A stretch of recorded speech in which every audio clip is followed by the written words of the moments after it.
Ancient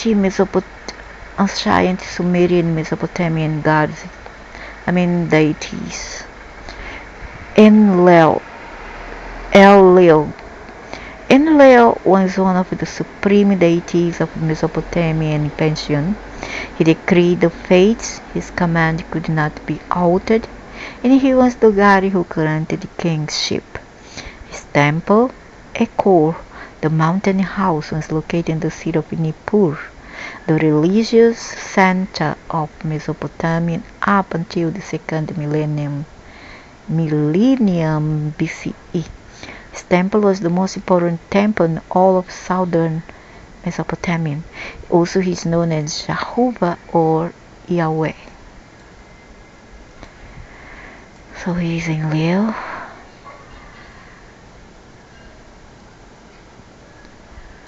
How he's depicted. He is also the red dragon. His brother in Kaya is the black dragon. All the fact already.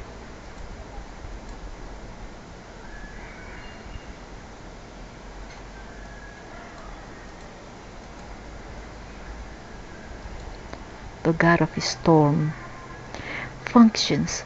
There has been much debate concerning the writing, etymology, and hence meaning of ENLIL's name. These elements are important to discuss because they also relate to an analysis of these deities' functions. The writing and reading of these deities' names is not certain, and even if we do read the ENLIL, the translation of Lil is contentious. The Sumerian word Lil, whose Akkadian equivalent is Zeshishu, is it? Zakiku or Zeshishu, means ghost, phantom, haunted.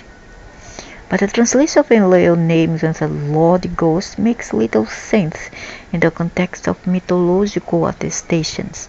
The interpretation of Ellil as wind is apparently a secondary development of the first millennium BCE, which has led to interpretation of ENLIL's name as Lord Wind or Lord Air. This interpretation has led some scholars to reconstruct a vertically ordered cosmology that consisted of the gods En, heavens, Enlil, atmosphere, and Enkaya, earth. See, Enkaya is the earth god, and then yet they said he's not the Dagon, the Kun, and he is. So Ellil is the atmosphere. I think he takes charge of the hypersphere. Enkaya is in hell, the earth, and the hollow earth, all those geographic areas, whereas his father is in the heavens. That's why father is in heaven, blah blah blah blah blah. But this remains very problematic. Other scholars make reference to Enlil as the Lord of the Air, when he is seen acting in coordination with the storms and winds. Example, Enlil, the hurling storm, the casting of a god. There are issues, however, both ideas. The vertical ordering of Mesopotamian pantheon is rather simplistic, and the references to Enlil as a storm are usually in the context of wider destruction, when the storm could be opposite imagery for Enlil as a powerful, devastating god rather than a specific stormy deity. The lament for Sumer and Urim. So okay, he's the god of storm, hurricane, typhoons, etc., dusty. Whereas his brother could be involved in floods, flash floods, tsunamis, etc.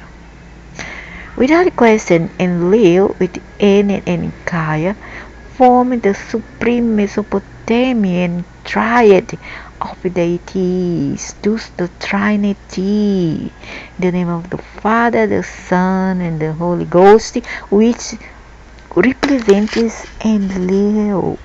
Okay, that's the Holy Ghost, or Yahweh, Jehovah. Huh? That's simple.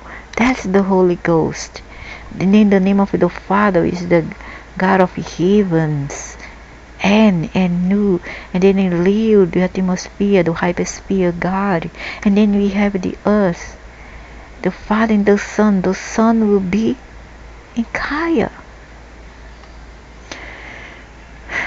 and then where it lives the man that is worshipped here called Jesus Christ. Later we must find out more about this deity.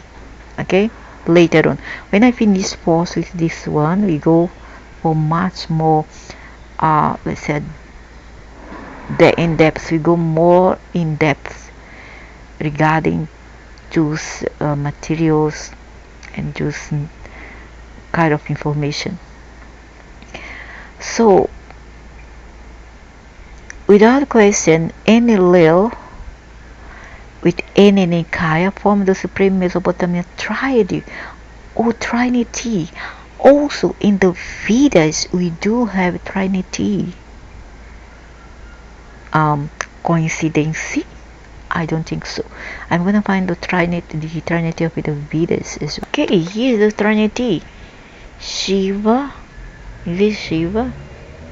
Vishnu, and Krishna. Oh, sorry, is Brahma, Vishnu, and Shiva. Now, don't ask me who is who here. I don't know. I don't know whether this one is Vishnu. I don't know whether I'm pronounced correct or not. I don't know whether this one is Vishnu. And he hide a bird. And Horus also had a bird. And Leo. And this one too. This one is Shiva. Shiva could might as well be Enkaya. No, he's Vishnu. And then this one would be Ellil. And this one is Brahma and Anu. And they almost have the same age. Anu is 60-year-old. Ellil, Enkaya is 50. And Ellil is 40. Do they age? I don't know. Yeah, they surely do because they are old. So here you see Brahma, the Father, Vishnu, the Son, and Shiva, also the Son of the Holy Ghost. Okay, that's the Trinity and Vedas. And then you are having the Christianity and also in the Pantheon, the Sumerian Pantheon.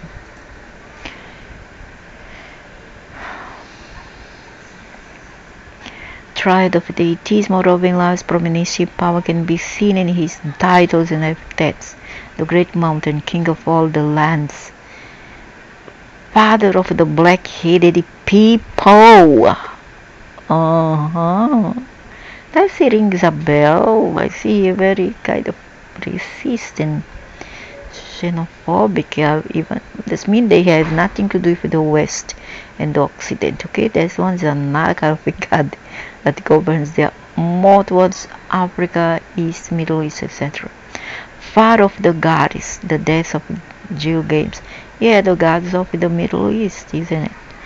And Nunamnih, the well-respected and Ellil for sushi. The later beings in Ellil's name that is only mentioned in literary and religion texts. Moreover, in Ellil's possession, the supreme deity was abstracted to the concept of Ellil too, and leadership, a term applied to others, both human and heavenly, who held paramount authority. Ellil's role in the mythology of Mesopotamia is based on his power and authority, and as such he can create and destroy. Ellil is described as the decree of fates. Hey, but I thought once his brother, Enkaya, that he holds the tablet of life. and then he controls humankind. Now what is what? Who is what? And in the Akkadian Anzu myth, Ellil holds the tablet of destinies. Why you say is Enkaya, the possessor of which commands the word. It's Enlil who grants kingship to the rulers of Mesopotamia. He do, but behind that is his older brother Encaius, the one who makes his head, the manipulator, the snake tongue, visually speaking. Okay, so this is what happened. Younger brother is in control, but older brothers manipulate behind the scenes. That's like you appoint a president. That's just a muppet, just for show. But behind that, the prime minister is in control of the president. He calls the shot, not the president. Okay, that one's just for show, the muppet. So on the very scripts of Lugal Zagezi, Enlil gave the Nam Lugal Kalama kingship of the land. Enlil bestowed kingship on me. Urnama, the canal digger. Enlil's command is said to be unalterable. Once he had made a decision, there was no way of changing it. That's very, how to say, resilient. I mean, not resilient, it's very, I forgot the word. King, so he was very inexorable, hardy, stubborn. He is, in fact, stubborn, inexorable, how to say, closed-minded, intolerant. What else? Rigid, strict. In some cases, a father like this can be toxic. Toxic. A man who wants to demand so much is toxic. And the children grow up hating this father. They don't respect, because respect is not love. The same thing applies to certain women, narcissist ones, wants to control their children with iron fist. It will not work, because your children grown up, they will rebel against you, right? And they're gonna hate you for it. They're gonna call you unbearable mother and father. So people like this really tyrant, inflexible, rigid, hardy, bloody-minded even. So, say to canal digger, Ellil's command said to be unalterable. Once he made the decision, there was no way of changing it. Unbearable deity. Although he did have to revise his decision to destroy mankind through the flood, which is told in the Atrahaza Smith, he is the younger brother. What right he has to do this? In fact, Inkai is the older brother. He have more say. And the flood tablet of the Jew games epic. In addition, Enlil was a provider, in such as he was declared the Lord of Abundance. No. It's just like I go, okay, now I invade your country, I invade your house. I say, hey, you have provision? Yeah. You have money? Yeah. Okay, give me all to me. Okay, give me all the money, give me all your goods, your provisions. Now, I'm gonna control. I'm gonna bestow you a favor. I'm gonna give you bit by bit of what once yours. Now I take it for me, and I'm gonna control it, and I'm gonna give you feed by feed. That's how many perpetrator people does in this existence. Okay, people, deities, whatever, they do this. It's called tyranny. They take from you, and then they still give you bit by bit, grain by grain, like they treat you like a bird. In addition, Leo is a provider. In another sense, I don't believe that. However, Leo could also take such plant away and devastate the land.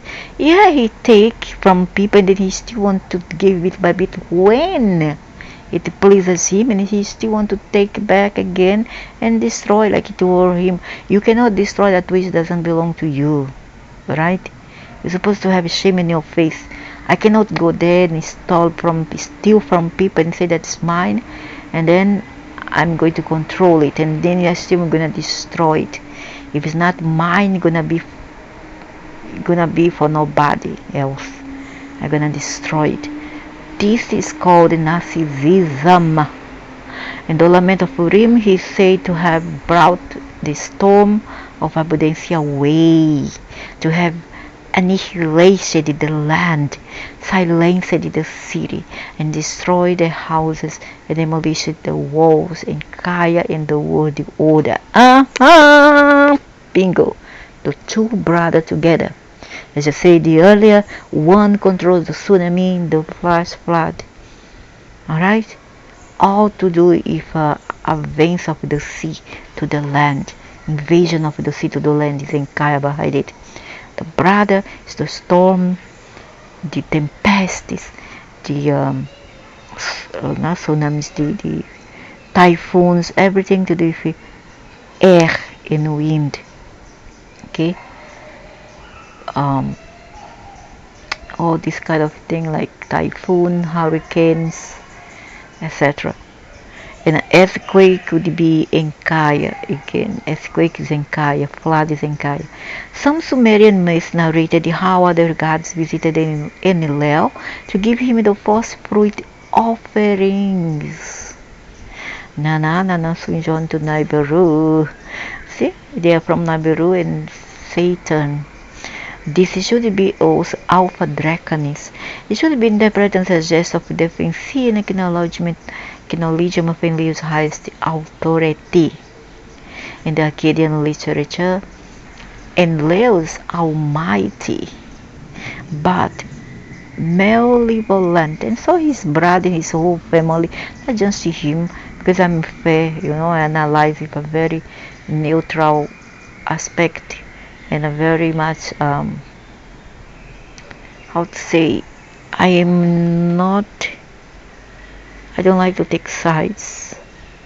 I am impartial, not partial. Like I am impartial. I don't like to take sides. In the Akkadian literature, Enlil's almighty, but malevolent, which applies to the whole family. Nature is of portrait. His malevolent nature is often portrayed.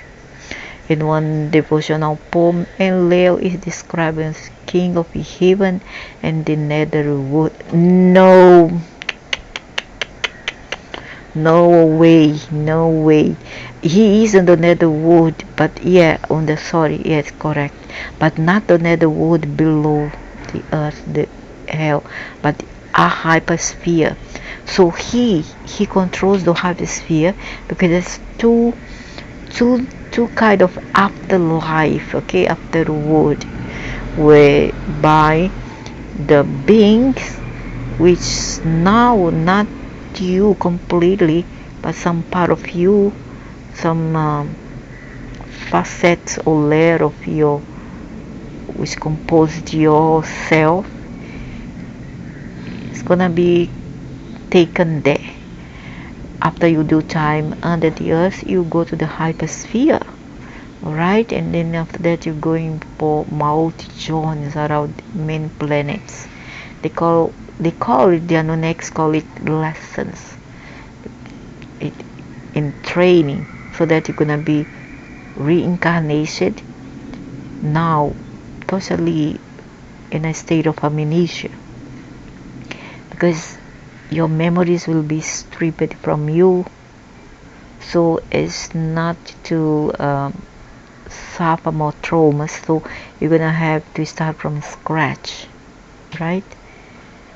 But just a piece of you, literally you are no more this person that you are right now. It's another entity. It's completely different entity. Start from scratch, but just a piece of you will be removed. So you do time under the earth, you do time in the netherworld, and I mean the part of you is not you. The consciousness from what I gather goes to cosmos where it belongs. They recycle just a piece of you, just a piece. Okay, just a piece. This light body which was constructed by them. Nevertheless.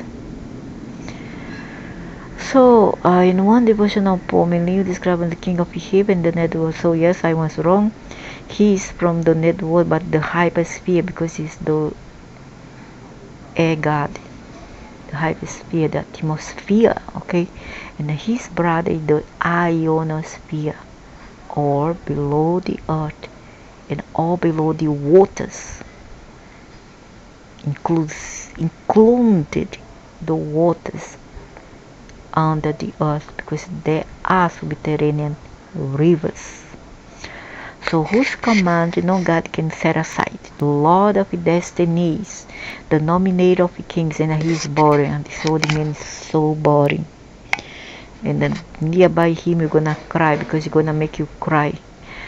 Not say old man is a dragon, nevertheless, but other poems are specifically aimed to ease his anger, because he's so boring, he's so arrogant, even more than his son or his brother, older brother in Kaya. And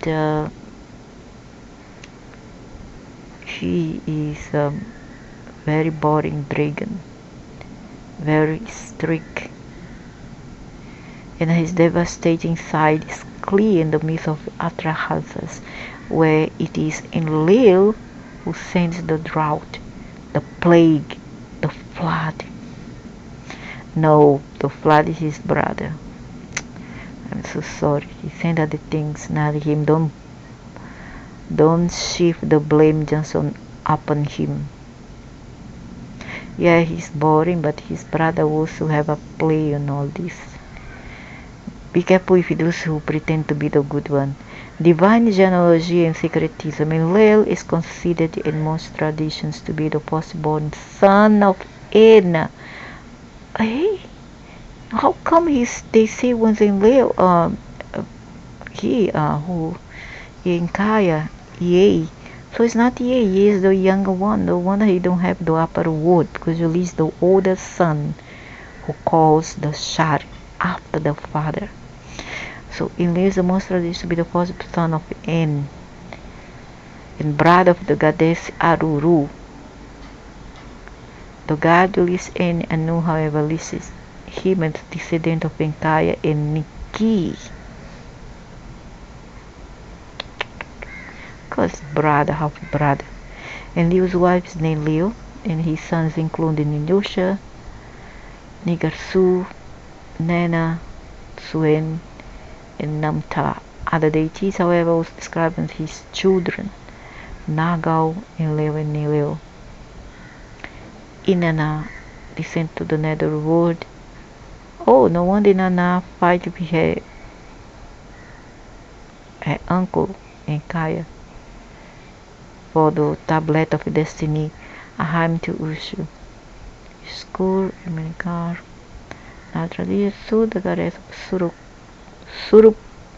Surupag. Alice is southern Mesopotamia is equated with Enlil and made the wife of Enlil, possibly as a mythological explanation for the absorption of Surupag into pantheon of Nippur. Ellil visited means was Nusku, Enlil and Nilil. The main sanctuary of Enlil was the Ekor mountain house at Nippur and central southern Mesopotamia, and his temple is described as Sumerian hymn to the Ekur. The sanctuary dates at least to the Akkadian period. And next to it stood the temple tower Ziggurat, the Dur-an key, bond of heaven and earth, built by Ur-Nama. The Ekur was rebuilt, refurbished a number of times. The second millennium by Kadasman Enlil of the Kassite dynasty, and the first millennium Esarhaddon of Assyria. And Nebuchadnezzar, second of Babylon. Enlil was also worshipped in other cities. Ziggurat for Enlil in Assur, built by Samsiadar, Babylonian temple to Enlil in Babylon. A ziggurat and temple quarter dedicated to Enlil. So in southern Mesopotamia, modern Kharkov, which was the capital of the Kassite dynasty. There's a temple of Enlil outside Mesopotamia and Elam. In the first millennium, the combination of signs later used to write the name Enlil has been suggested to act on as a toponym and refer to the city of Nippur, but this understanding remains highly contested. The sequence of signs appear on the late Uruk Ashaik city lists, Ashaik city seal impressions, and various administrative documents. Wang, who has produced the most recent study of this subject, proposes that the combination of signs used to write the toponym for Nippur came to be arrived for the deity Enlil at about the time of the late Uruk dynastic period transition.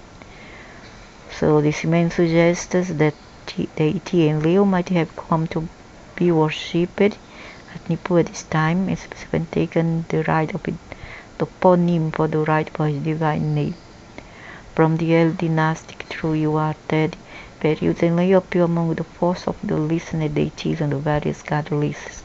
There are instances of personal names composed with Enlil, offerings lists mentioning him and his own temple officials. In the Ellil dynastic literature, and the Zami praise hymns from Abu Salabik near Nippur, southern Mesopotamia. Enlil is already supreme among the gods. And the vase inscription of Lugal Zagazi Enlil is titled Lugal Kurkur, Ra, king of all the lands. It's from the Akkadian period that we have the first definitive evidence for the Ekur. It was built by Sarkalisari. We see in the Uarted period. Nama built ziggurat for Enlil, and he is paramount during the Uar period. He is the measure of the system of the sovereign made in Nippur and with the Kanashiatic Draven. No, he's not again. The dynasty JEHOVAH of the 10th period located start of the personality. Enlil is frequent in the royal scriptures of the period. And the literature of the Uar kings called the sons of Enlil. Idin Dagan and Isma Dagan, kings of the city, frequently exalt Enlil as their principal deity, and even their father. Moreover, his cult at Nippur receives offerings throughout the ensuing last period. Roughly contemporary with the southern Mesopotamian kings, Samsiadar I of Assyria built a temple for Enlil at Assur. With the ascendancy of Babylon in the second millennium, Enlil begins to lose prominence to the ever more powerful and important Marduk, the city deity of Babylon. Even prior to this, however, the Anzu myth relates the ascendancy of Ninurta at the expense of his father Enlil, and in different traditions, Nigarsu of Lagash, who being confronted with Ninurta, comes to prominence. Enlil does, however, remain a significant deity throughout the second millennium. In the Old Babylonian period, he continues to receive offerings at Nippur, being personal names. It is even considered to have granted the Hammurabi victory over Ramses I of Lhasa. In the law code of Hammurabi, the king is said to have been chosen by Enlil, and even if Marduk's rise to power is described, he is said to have been given a list for the period to people by Enlil and En. The rise of Marduk at the expense of Enlil is still complicated and poorly understood. It is perhaps best known from the creation epic Enuma Elish, where it's only Marduk who dares to confront and then defeat the enemy. Tiamat, no, you are the enemy, not Tiamat. Tiamat was forced here from Orion. An act, it elevates him to the head of the pension. You are invaders, the head of the pension. What I found very ridiculous and hypocrite is the fact that they demonize some people as invader, or invade of Africa, or invade of Australia, invade of the Americas when the Americas was once part of Europe. as well. They call these people invader, but they don't see that these people that they worship, not people deities that they worship, is in fact also invaders. So these others follow who? If not these, they are gods. So this myth has been thought by some to have been composed at the time of Kassite dynasty of Mesopotamia, which was based at Babylonia, and to act as a metaphor explanation for the supremacy of Babylon. But whenever this epic was composed, the ENLIL remained important enough to the Kassites for them to build a new temple quarter for him at Babylon. Thus he need, and for him to appear in royal names of the dynasty, suggesting a personal devotion of even the Kassite rulers to this great god. For you. And the first millennium, the great gods Ashur, Marduk, and Nabu were supreme. But Enlil's power was clearly remembered, for even they were referred to as the Assyrian Enlil, or the Enlil of the gods. Enlil is regularly represented wearing a horned helmet. As mentioned, the right of the name of Enlil is uncertain when not written syllabically. The primary issue concerns the difficult paleography of the 4th and 3rd millennium, because while the initial sign of the name of Enlil is agreed, En, the final signs are problematic and is not standardized. The ancient paleography, and is read by modern scholars for discussion of these issues. The math is even more confusing than the reading of the signs considered significant to understanding of the etymology of this function of Enlil. By the later 3rd millennium, the second sign is written with the sign which is read Lil. In the Akkadian syllabic spelling, the name becomes Ellil. It's a simulation of the N and I. And Lil's name I also have very difficult time trying to spell this language. Name could also be written by the cuneiform sign for the number 50 in literal text.